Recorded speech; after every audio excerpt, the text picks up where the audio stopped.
Այսօր Կարորյա պատերազմի 9-րդ տարելիցն է 2016 ապրիլ 1-ի լույս 2-ի գիշերը ադրբեջանական կողմը գոպտորեն ոտնահարելով հրատատարի մասին 1994-ի եւ 1995-ի համաձայնագրերը լայնամասշտաբ հարձակում նախաձեռնեց Լեռնային Ղարաբաղի շփման գիծի ամբողջ երկայնքով։ Ապրիլ 5-ին ցերկ բերվեցավ գրագի թատրեցման պայմանավորվածություն, հայկական կողմը ունեցավ 100-ը ավելի զոհ, Ադրբեջանի վերահսկողության անցավ Լեռնային Ղարաբաղի շուրջ 800 հեկտար տարածք, եթե մինչև այս պատերազմը բարբերաբար սահմանային միջադեպեր գարցանակրվեին 2016-ի ապրիլյանին հետո արդեն ակնհայտ էր, որ Ադրբեջանը խաղաղ բանակցություններով հարցը լուծելու մտադրություն չունի։ Գերմանիա եւ Հայաստանի սերտ գործակցության շնորհիվ առաջին անգամ Սևանի ափամերձ հատվածի վրա դեղատրվեցավ օտարերևութաբանական քեր ժամանակագից կայամը։ Փացման ներկա գտնվեցավ Գերմանիա նախագահը, Գայանը հնարավորություն պիտի դա ավելի արդյունավետ իրականացնել Սևանա լիճի պահպանությունը։ Դեղվույն վրա ճուրի որակը ստուգված է Ֆրանկ-Վալտեր Շտայնմայերը հետևած է նմուշարման։ Ազգային ժողովի նախագահ Ալեն Սիմոնյանի հրավերով երեկ Հայաստան ժամանեց Վիետնամի Սոցիալիստական Հանրապետության ազգային ժողովի նախագահ Չան Թան Մանի գլխավորած պատվիրակությունը։ Զվարթնոց օտագայանի մեջ հյուրերուն թիմավորած են Հայաստանի ազգային ժողովի նախագահի տեղակալ Հակոբ Արշակյանն ու Հայաստանի ազգային ժողովի Հայաստան-Վիետնամ բարեկամական խումբի ղեկավար Հասմիկ Հակոբյանը։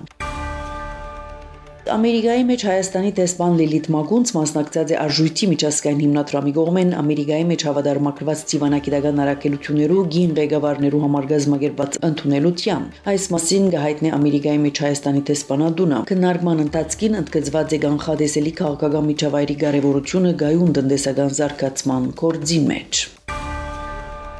Ամերիկացի հանրապետական սենատոր Լինցի Գրեմ եւ անոր դեմոկրատ գործընկեր Ռիչարդ Բլումենթալ օրինակից ներկայացուցած են, որը նախադեսած է առաջնային եւ երկրորդային պատժամիջոցներ սահմանել Ռուսաստանի դեմ, եթե Մոսկվան չհամաձայնի Ուկրաինայու հետ հրատատարին, այդ մասին գահորտ է The Hill։ Ռուսաստանի դեմ պատժամիջոցները կենտադրեն մաքսադուրքերու սահմանում այն երկիրներուն համար, որոնք կքնեն ռուսական քարյուղ, գազ, ուրան եւ այլ ապրանքներ, ըսված է օրինակիցի վերաբերյալ դարածված մամլո հաղորդակցության մեջ։ Հստակեցված է, որ պատժամիջոցները նախադեսած են 500% չափով մաքսադուրքերու սահմանում։ Օրինակիցը պաշտպանած է երկու կուսակցություններու 50 օրենսդիրներեն փաղկացած խումբը։ Անոնք նշած են, որ կսադարեն Ամերիկայի նախագահ Դոնալդ Թրամփին հասնելու գայուն արդար եւ արժանապատիվ խաղաղության։ Ուկրաինայու արտաքին գործոստնախարար Անդրեյ Սիբիկան հայտարարած է, որ Կիև ամերիկյան կողմին հետ հաղորդակցությունները սկսած է օգտակար հանածուներու մասին համաձայնագրի նոր դարբերակի շուրջ։ Ուկրաինական կողմը դրամատրված է գնքելու փաստաթուղթը, որը կհամապատասխանի ինչպես Ամերիկային, այնպես էլ Ուկրաինայու ազգային շահերուն։ Հայտարարած է ուկրաինացի պաշտոնյան։ Ավելի կանուխ Դոնալդ Թրամփ հայտարարած էր, որ Ուկրաինայու նախագահ Վլադիմիր Զելենսկին կփապակի դուրս գալ օգտակար հանածուներու գործարկեն։ Թրամփ սպառնացած էր Զելենսկին, իսկ Ուկրաինայու նախագահը հայտարարած էր, որ Կիև չի ճանչնար նախկին հաստատված Ամերիկայի ռազմական օգնությունը որպես վարկեր, որոնք պետք է վերադարձվին։ Իսրայելի պաշտպանության նախարար Իսրայել Քաց հայտարարած է Գազայի հատվածին Իսրայելի պաշտպանության բանակի գործողություններու ընդլայնման մասին եւ նոր գրավված տարածքները պիտի դառնան Չեզոկ կոդի մեկ մասը, գահաղորդ է Times of Israel։ Քաց նաեւ գոչ ըրած է բնակիչներուն կորձել Համասը դաբալելու եւ բոլոր քերիները վերադարձնելու համար։